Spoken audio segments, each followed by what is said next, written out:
Subscribe to our YouTube channel and press the bell icon to get the latest updates. Hi friends, welcome to my video column. And all of us have been witnessing a very interesting debate which has been going on for the last few days. It's a debate, you can call it Hinduism versus Hindutva. So the detractors of Hindutva, they are saying that Hindutva is a political ideology, Hinduism is a softer version, and Hindutva is a divisive ideology. So in this context, there are a lot of terms which are being used, like Hindutva, Hinduness, Hinduism. Then there is concept of Hindu Rashtra. Then there is a debate on Dharma versus religion. So we are going to try and have a look at some of these concepts and how these concepts are defined by you can say the votaries or those of Hindutva, for those who believe in Hindutva. So first we'll talk about Hindutva, Hinduness and Hinduism. See, Hindutva is basically the manifestation of Bharatiya way of life, which has been based on Sanatan Dharma. And Sanatan Dharma, you can broadly translate it into an eternal way of life. The English translation of the word Hindutva actually should be Hinduness. The word Hinduism also has almost a similar meaning, such as Hindutva, but as ism represents a dogma and codified beliefs such as capitalism, socialism, etc. So to denote the Bharatiya way of life, those who believe in Hindutva, they believe that Hindutva is a better word. Hindutva is a Hindi word. The English translation, closest English translation is Hinduness. So one may avoid using the word Hinduism. However, one more thing which one should be very clear about is that Hindutva is not a political ideology. It is rooted in a cultural context. So, and it is rooted in the civilizational values of thousands of years, which we have witnessed. So to term it as a political ideology or as a divisive ideology, I don't think that would be correct. I think one needs to go back and have a look at the original definition of Hindutva.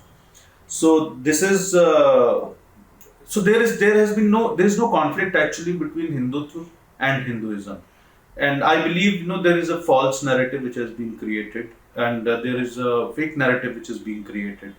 So, and now we'll move on to one of the most controversial terms which is often used, that the detractors of Hindutva, they often accuse the supporters of or the advocates of Hindutva that you are going to turn this country into a theocratic state in the name of Hindu Rashtra. So we are also going to talk today about what does Hindu Rashtra mean. So Rashtra, first we'll talk about Rashtra. This whole confusion has arisen because people have equated the concept of nation state with Rashtra. Now Rashtra is often equated with nation state or the state in English, which is an English word, and the reason is the evolution of the nation state in Europe. It's a phenomena which took place in around medieval period, around 14th 15th century, and it was in reaction to the theocratic state.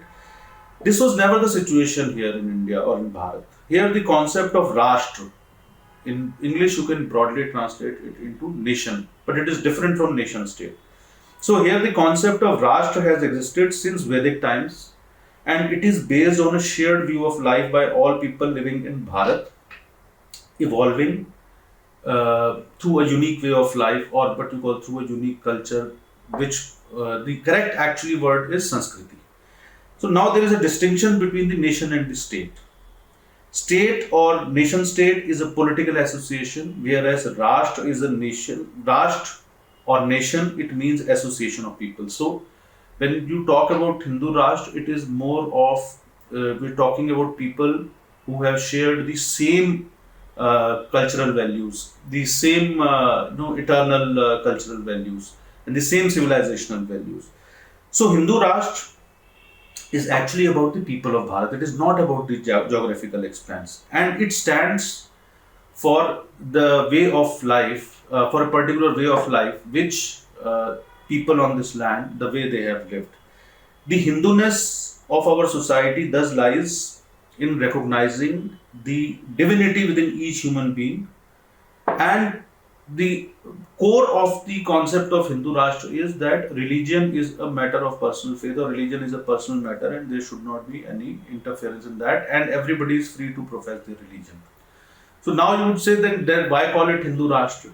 this whole confusion, again, I'm mentioning this whole confusion has arisen because people have equated actually dharma with religion. Now, religion is, associated, or religion means denotes a particular way of worship. So, whereas dharma actually means a particular way of life. So, there are many religions in Bharat. You have Islam, you have Christianity, you have Parsis, you have Jews. So, there are many religions in Bharat, but there is only one dharma because there is only one particular way of life which is based on the civilizational values which we have shared. Hence, Hindu dharma cannot be equated with a religion. It's very different. It's largely Hindu dharma talks about civilizational values. The core of Hindu dharma is those eternal civilizational values, not a way of worship. A way of worship is at the core of the religion. So when we talk about Hindu Rashtra, so we are talking about a nation or a group of people who have shared the same eternal civilizational values. So there is no communal angle in it.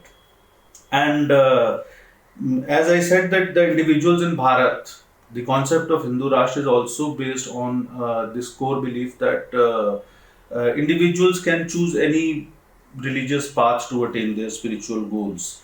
So, and what is dharma now? Dharma is broadly a way of life, and if I elaborate upon it a little bit, Dattopant Thengdi, one of the senior most ideologues and one of the stalwarts of RSS, so he has written a book called The Third Way, in which he says that dharma in practice comprises the unchanging, eternal, universal laws and the ever-changing socio-economic order in the light of these universal laws. And he says that perceived oneness in the midst of all diversities, which in Sanskrit we call avibhaktam vibhakteshu. So this has been the eternal message of Sanatana Dharma or Hindu Dharma. Now let's come to the concept of secularism. So secularism is actually one of the most misused terms in this country. It was added to the preamble in 1976. It was not there in the original constitution. And secularism, those who believe in Hindu, they believe that secularism is irrelevant in Bharat or in India. The reason is that actually the concept of secularism, or as it is practiced or professed in India by the detractors of Hindutva and those who term the Hindutva as anti-secular or a communal ideology. So they are actually using the Western framework. The concept of secularism had originated in Europe as a response to the theocratic states. In Bharat, we never had a theocratic state. In India, we never had a theocratic state.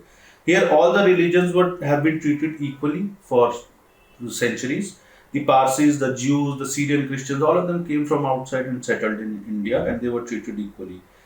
And they practiced their religion freely without any discrimination. So there was no need to bring this concept of secularism here. We were already secular.